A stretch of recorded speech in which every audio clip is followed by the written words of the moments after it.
Sukkur site limited जा सभी मुलाजिम ऐं पेंशनर 6 महीननि जी पघार ऐं पेंशन न मिलण करे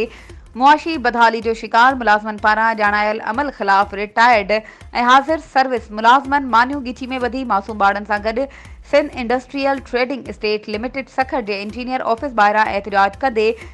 गुलबहार सिराज अहमद इकबाल जावेद अली तनवीर ऐं रिटायर्ड मुलाज़मनि इमदाद माकू बशीर अहमद फहीम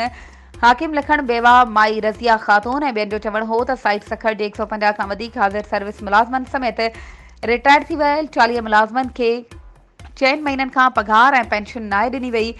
मुतासिर मुलाज़मनि ऐं पेंशनरनि 23 ॾींहं अॻु सखर दौरे ते आयल एमडी साइट गज़नफर अली कादरी आॾो एहतजाज पिणु कयो हो जंहिं एहतजाज कंदड़नि खे फौरी तौर ते पघार ऐं पेंशन ॾियारण जी ख़ातिरी कराई हुई, पर तंहिं बावजूदि पघारूं ऐं पेंशन खां महरूम रखियो वियो आहे। पघारूं ऐं पेंशन न मिलण सबबि घरनि में फाकाकशी वारियूं हालतुनि खे मुंहुं ॾेई रहिया आहियूं। मथां ईद उल अज़हा अची रही आहे, जंहिं करे सख़्त माली मायूसी वारी कैफ़ियत ऐं अज़ियत भोॻियूं पिया। हुननि सूबाई वज़ीर सनत ऐं तिजारत सेक्रेटरी साइट एमडी साइट ऐं ॿियनि खां मुतालबो कयो आहे त 4 महीननि जूं रहियल पघारूं ऐं पेंशन जारी करे मुलाज़मनि में फैलियल बेचैनी ख़तमु कई वञे।